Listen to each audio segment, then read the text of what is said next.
Hey guys, hope everyone's doing well today. I think this podcast that you're about to watch is probably one of my favorites. We talked about a ton of really great information too. The person I'm with, Mr. Mullen, does not have a webcam, so stick through the whole thing. You'll get a ton of really powerful information that'll help you become your best self. And yeah, hope you guys enjoy.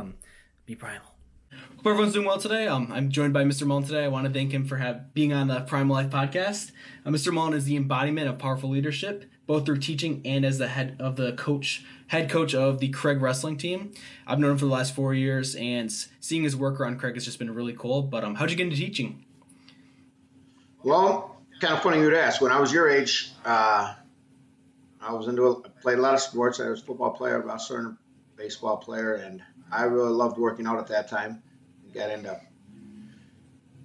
lifting weights a lot and doing other types of CrossFit conditioning, doing stuff before they really even called it CrossFit. I like mountain biking and doing other things like that.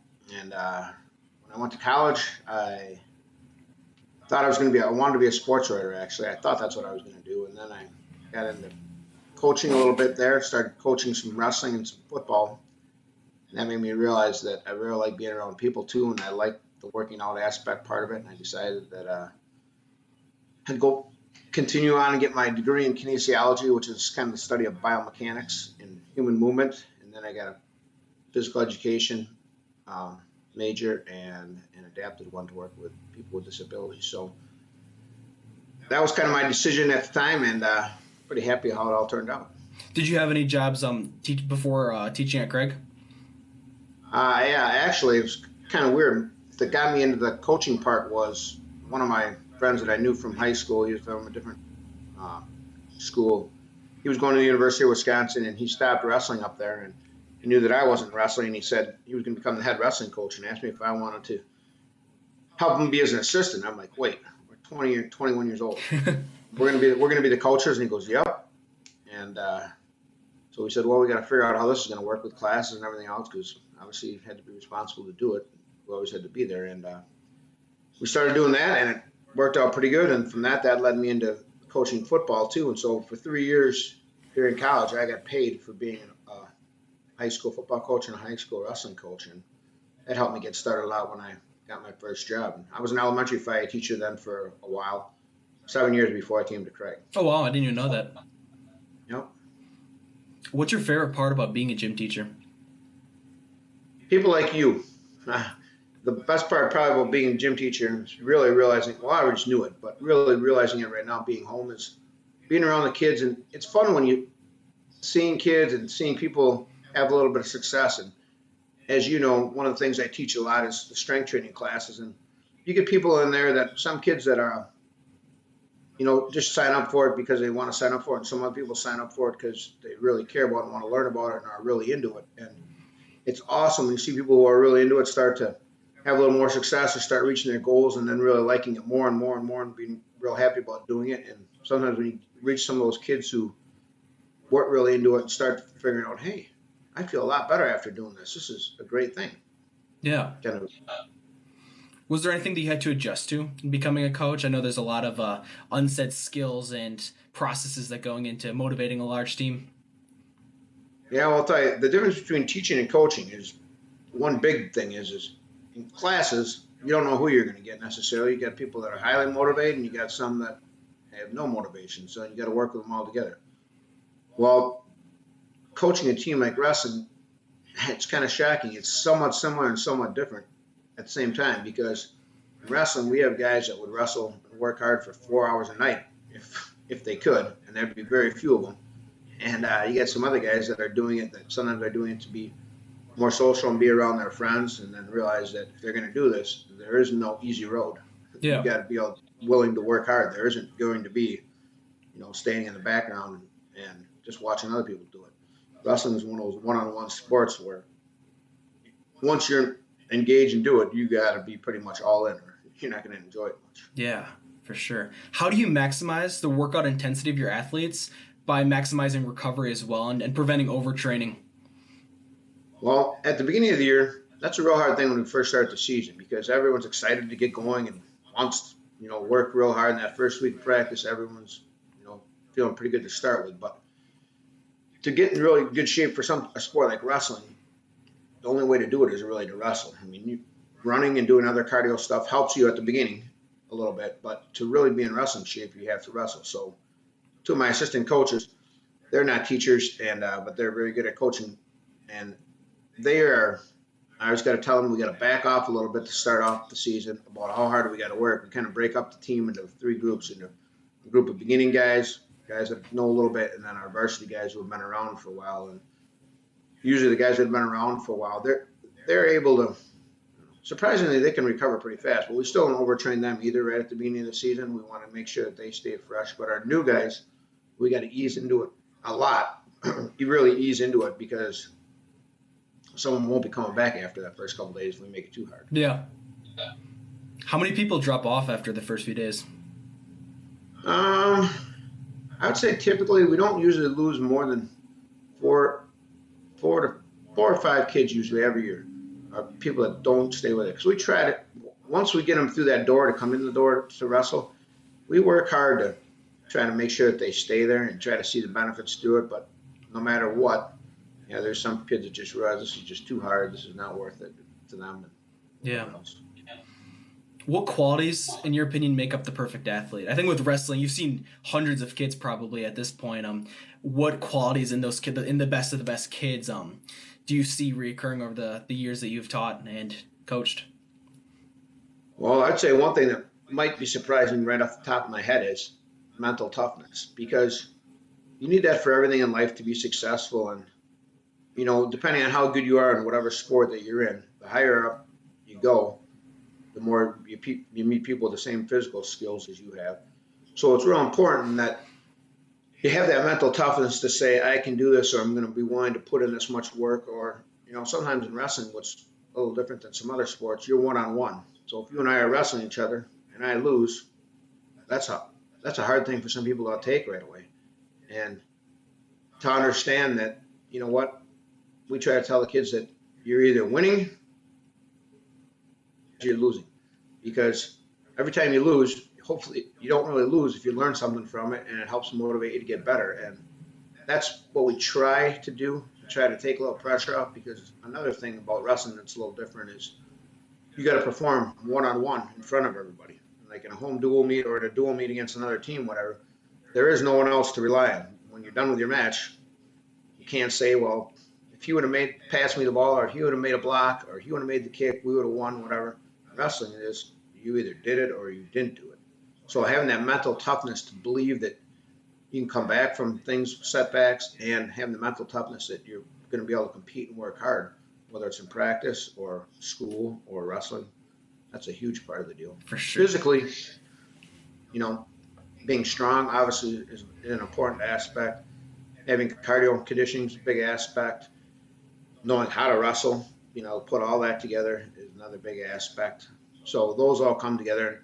Some natural things that you work on, but like things like quickness and things like that, they all make a difference. And some people are more gifted in those areas than others. So in order to catch up or try to be as good as anybody else, you got to try to figure out what areas are your strengths, keep working on those, what areas are your weaknesses, and really develop those, because they get exposed pretty fast in wrestling. Yeah. Would you say the learning curve is very high for wrestlers? Yeah, very high, especially when you get to the high school level. That's the hard thing about trying to get somebody to just come out for wrestling if they've never done it before at all, because they're worried that, if you wrestle an inexperienced wrestler versus just a high school wrestler who's got some experience, that high school wrestler is going to be way advanced over them, just knowing some of the basic stuff. So at the beginning of the year, we try to do another thing where it's actually worked real well, is taking our older kids and having them wrestle around and teach some of the newer kids, and not wrestle and beat them up, but wrestle them and try to say, okay, wait, no, get your feet back, get your hands up, get in better position right here. You got to do this and you got to do that. When you teach things, you learn more. And the new guys, it's kind of a way for them to get to see some of the older, the advanced to the team leaders, helping them, and helps to build a little bit of a positive culture. No, for sure. I totally agree with that. I read something the other day, and it was like for every 1 hour in the classroom, it's worth like equivalent of maybe like 10 minutes of experience in the actual field. Like being able to experience it yourself and be able to learn firsthand is 10 times more important than sitting down and hearing the information. But how would you describe your coaching style? Um, well, I have two sides that are pretty good. I have a pretty positive side, and I try to make things fun for kids because I want them to come there, to get. I don't think people wake up in the morning as a young kid and say, "Gee, I really want to go get somebody beating me up today." And that's the hard thing about wrestling. That's going to happen when you first start. So I try to make it fun and enjoyable so that they want to come. But I'm pretty intense about how I want us to succeed and what I want kids to get out of it. And I try to make sure that all the people realize that, sometimes you might get yelled at a little bit or get hollered at. It's not, if that happens, it's not because we don't love you or don't like you or don't care about you. It's because we do care about you and we're trying to get you better and trying to get more of that effort out of you. So kind of trying to balance those two things are pretty important, especially in this day and age, because a lot of kids, it's got to be something that's fun along with, it's going to be hard work. So Yeah. hopefully we teach those traits so that they can apply them to other things in life. Yeah, for sure. What separates the good kids from like the great and world class athletes? Like what makes that distinction? Well, you got to have all the basic skills to begin with, which everyone will have, kind of like we talked about before. And then when you keep moving up the ladder to get to the better and better and the better, I would say the biggest thing is probably the desire to succeed and a will to really want to be that good. Because some people, when they get to that higher level, the competitions and all that, handling that stress and those kind of things, those are all hard to do when you get to a higher level and when you're going against better and better people. The biggest thing is that you want to be out there and you want to be one to be the guy who's going to go take on the other person, whatever, and being able to handle those setbacks we talked about before. Yeah. Because they're all good when you get to a certain level, just like in any sport or anything else. So you got to be able to realize that I can do this, I'm going to want to do this, and I'm going to keep working hard to do it. Yeah, totally. I think that's one of the greatest life skills as well, and it applies to everything. I do a lot of your successful wrestlers become successful in their everyday lives. Well, funny you should ask. It's funny. We work on that all the time. Sometimes the academics for some of our wrestlers aren't as important as what they should be. And I would say that, I won't even know a percentage number, but that's the goal of what our program is, and probably should be all high school sports. But some do and some don't. And what's kind of frustrating as a coach is, in order to wrestle, you got to work pretty physically, pretty hard. So we try so hard to tell people, if you just apply half of this to the rest of your life, you're going to be successful.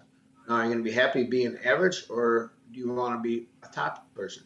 If you do, then you got to work just as hard in life as you did in wrestling, and you will be that, because most people, I think nowadays, there's a lot of lazy people out in the world. There's a lot of people that are just happy just getting by and doing whatever else. And you can't do that being a top athlete or being a wrestler. So if you can apply those skills that you learned from wrestling a little bit to just push a little bit harder, give a little bit more of an effort, you're going to beat out a ton of those people just on that asset. I totally agree with you on that.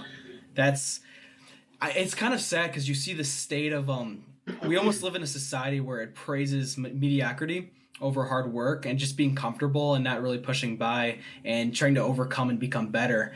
Have you seen a dip in people's overall will to become healthy and just to work hard through physical education just to stay healthy? Oh yeah, I see that every day. And what's frustrating kind of as a teacher in that area is when you look at some kids that appear to be pretty lazy or be overweight or don't want to exercise or whatever, or even get motivated to move or do anything like we do our beginning warm-ups in class. It worries me thinking, if this is hard for you, what's the rest of your life going to be like? Because if you're a young kid, you should be able to do all the stuff fairly easily, and a lot of people have gotten kind of, I would say just from one generation ago or a little more than that from like when I was in high school, our lazy kids would have been looked at now as more of the physically fit kids. I mean, they're still the top kids are still the top kids, but we've increased the bottom by so much that it's real worse. So what's going to happen to those guys health-wise and what they're going to feel like doing once they're out of high school and no one's telling them what to do. Yeah. How do you move a whole generation to seek fitness and to seek just being healthy and self improvement? Well, that can answer that question. We both need millionaires, I think. Just trying to really get people to understand the importance of how much better you feel when you do exercise. Because even like, when we've been all home during this COVID-19 deal, I've been more lazy than normal, and I feel more tired than normal. I feel like I've done more even though I haven't. So when you get outside, so I try to do it every single day, no matter if it's cold, rainy, or anything else. I get outside and do something for a little while to get moving before I come inside and do some working out. Because if you don't do that, you just don't feel it. You just stay lazy, I think. And I don't think I believe it's really hard to get people to understand how much better you feel once you get moving. Yeah. Do something. What are your expectations for the future of physical education? Well, at the high school level, hopefully it is to keep all these kids coming up, to try to get them interested in something that they're going to want to do when they leave high school, because it's so much different when we're there and we're pushing them. And sometimes just a little bit of encouragement gets most of the kids, and not all of them, but gets most of them to really do a little bit in our classes. But the goal has got to be, what are they going to do when they leave high school? And hopefully that they found a few things that they're going to like from what we've done that they're going to continue to do. Yeah. I remember I saw this video once. Is of like a high school gym class during JFK's period, and everyone was doing super rigorous physical activity. Do you think we'll ever go back to a time where everyone is the large population is seeking to improve physically instead of being lazy? That's a very good question too. I don't know, the way our society's moved, it just seems like laziness has become kind of an acceptable thing. And even like going back to the sports field and whatever, and like wrestling and whatever else, the kids before were just physically tougher and stronger, and there was a lot. I mean, you look back at teams, people were just I would say your people that weren't even varsity type of higher level kids were just a lot stronger and a lot tougher, because that's just how people were. And now I really think that technology and those things, it's a society that we live in, but it's a lot of on the computer, it's a lot of on your cell phone, sitting around, and that's entertaining to people, and it's easy. So that's a hard thing to change. Yeah. How would you go about changing that? That's a good question too. I don't know. You love to work out, and you know the benefits of it. So it's always trying to encourage people about the importance of trying to become active for whatever else you're doing. And it's changing beliefs too, because some kids will think, well, I don't really need fat. What good is this going to do? Well, you can be as smart as you want to be, or whatever. And if you're lazy or you don't feel healthy, and you don't feel good, that isn't going to get that far either. Yeah. So trying to get people to believe, and it's hard to begin, at the beginning of anything, when you're working out, beginning of the school year, whatever else, to get going, if you haven't been doing it. But once you have been doing it and you stop, you really kind of miss it. And you really realize it is important to do. Yeah. Yeah, I totally agree with you on that. Have you ever experienced a team that struggled to perform well? Yeah. Sorry, go ahead. I would say, yeah, and that's, again, you got to try to, when you're doing that, I'm pretty lucky. Most of my teams have been fairly successful, but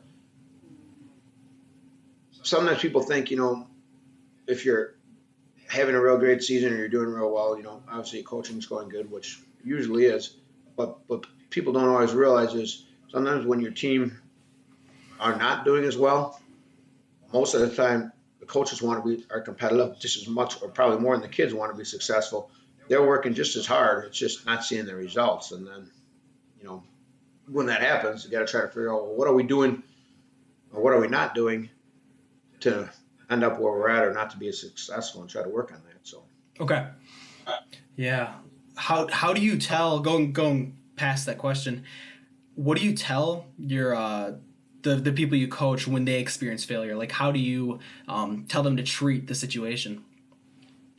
Well, one thing I try to not do, and I try to tell our coaches not to do, if somebody, we're not really about winning and losing. We're about what we want to be, but We're about improving and getting better all the time and trying to, do those things.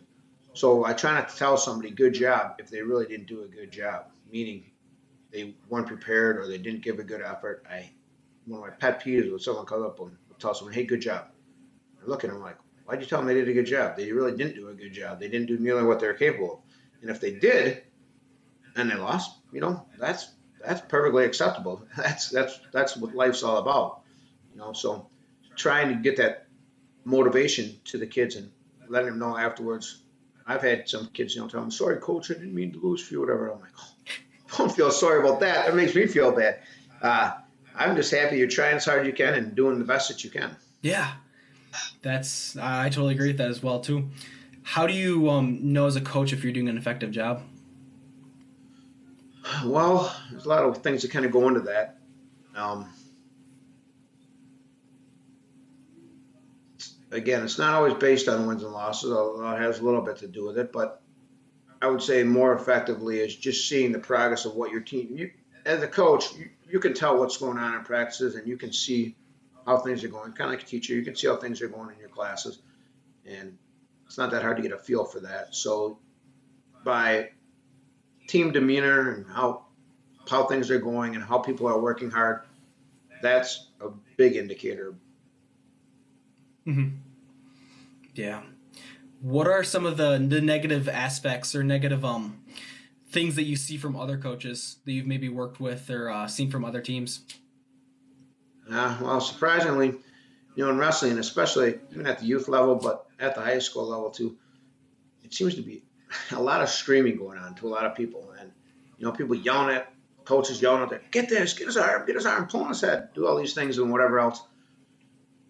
I try to do more of my coaching off the mat when they get done and in practice, and less screaming, maybe encouragement, trying to tell them a few things what kind of expected during a match. But I would say the screaming and being negative overall, because if you are negative overall, you're not going to get the response from kids in this day and age. And Yeah. I don't know if you ever really did, but for sure now you're not going to get it, and then kids aren't going to like it, and they're not going to try hard for you. Yeah. Do you see any changes in the future of wrestling as a sport? After this COVID-19 thing, I'm thinking, I don't know what. Are we even going to have a sport anymore? Social I don't distancing know. wrestling? Yeah, social distancing wrestling. I'm thinking, like how you don't even like shake hands with people right now, or you don't, you got to stay away from everybody. The thing about wrestling, there's no more of a contact sport out there than that. I mean, you're hands on, shake hands before you wrestle, and then you're completely wrestling, touching, whatever else, grabbing the person, and shaking hands afterwards. Some people are, congratulatory hug or whatever else. So I don't know. I don't know what kind of change we're going to see at the end of this deal. Yeah. Hopefully we can return to normal soon. I know a ton of sports have been impacted, but wrestling, it's kind of hard to even imagine how it would happen with even a little bit of social distancing in place, just because it is physical contact. Yeah, you really couldn't do it. So I don't know. Funny how it's been going on for 5,000 years of wrestling and whatever else and sports like that where it's all been happening. So I would have, I think eventually we'll get back to normal and those things will happen. So yeah. What are your off-season expectations for your athletes? Well, that's another hard one. It's kind of like homeschool or doing what we're doing right now. The goal is to make sure people are still lifting weights outside of the wrestling season. We encourage them to play other sports and trying to get them to wrestle some. And I would say that's one of my more frustrating aspects of being wrestling coaches. Everyone's doing the sport during the season. Everyone's working on technique, working on those moves, whatever. If you really, really want to be successful and make it to a higher level, you got to wrestle during the off season. And some of the best programs around, their kids do it all year long. And you really can't beat a kid if you've been only wrestling 3 months out of the year and they're wrestling all year long. They're going to get too far ahead of you. So it's encouraging them to do it, but it's hard to do. It's hard to get people to want to wrestle when the season gets done. So yeah. Do you see a lot of your wrestlers wrestling full season or do at least training around the year? Yeah, I see a lot. We have quite a few people that are involved in working out. Some, they know they got to do it in some shape, way, or form. But as far as the actual wrestling, not as many as I would like. And, we get a decent amount of kids to go to wrestling camps and whatever, but just not enough taking advantage of this thing called freestyle wrestling and Greco-Roman wrestling, which is they're two international styles of wrestling that would really help our kids with the folk, what we do in the high school level is called folk style. But if you don't have a bunch of group of people that are wanting to do it together, it's hard to get them to go do it. And we have some open wrestling during the summer. We never get the full amount that we'd like there, and I'm sure other coaches struggle with that as well. Yeah. What do you do as a coach to improve your team as a whole? Well, one thing about wrestling is it doesn't matter whether or not you're 240 pounds or you're 106 pounds. So what we try to do is make sure that every kid knows that they're an important aspect to their team, and we try our best. So one thing I think I do pretty well is make every kid feel important, whether or not you're very good or you're just starting out, you're not very good, or you're a state qualifier type of wrestler on their team. Try to make all the kids feel important and give them the time during practice, and not just focus on the best kids, because they're going to leave and graduate. You need somebody to replace them, and we want people, they came out for us and made it through our season, our program. We're proud of them. We want them to feel important as well. Yeah. Out of all the things that you just talked about, what do you think is the most important way to reach the whole group of kids? I know that you don't have the time to work on them individually a lot, but how do you reach and inspire the most amount of kids in your specific staff coaching? Well, again, as coaches, we're pretty knowledgeable of what's happening during practice sessions, whatever.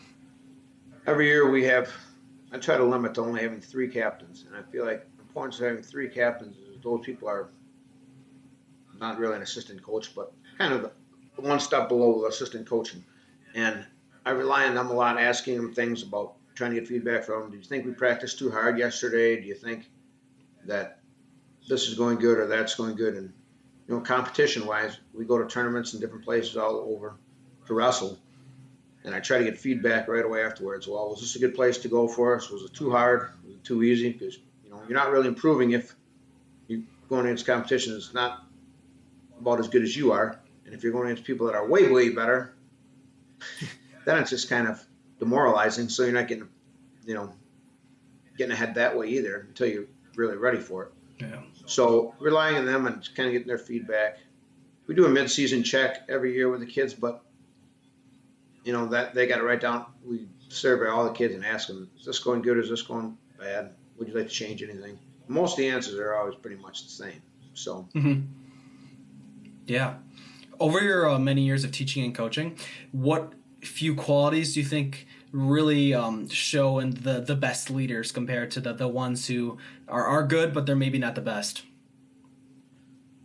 Well, definitely somebody who is a hard worker. If someone's a hard worker, usually a real hard worker in wrestling, they're probably going to be a pretty hard worker somewhere else. But again, that's not always the case. I mean, some people just work super hard at wrestling and they're not doing it in the classroom or somewhere else, which is very frustrating.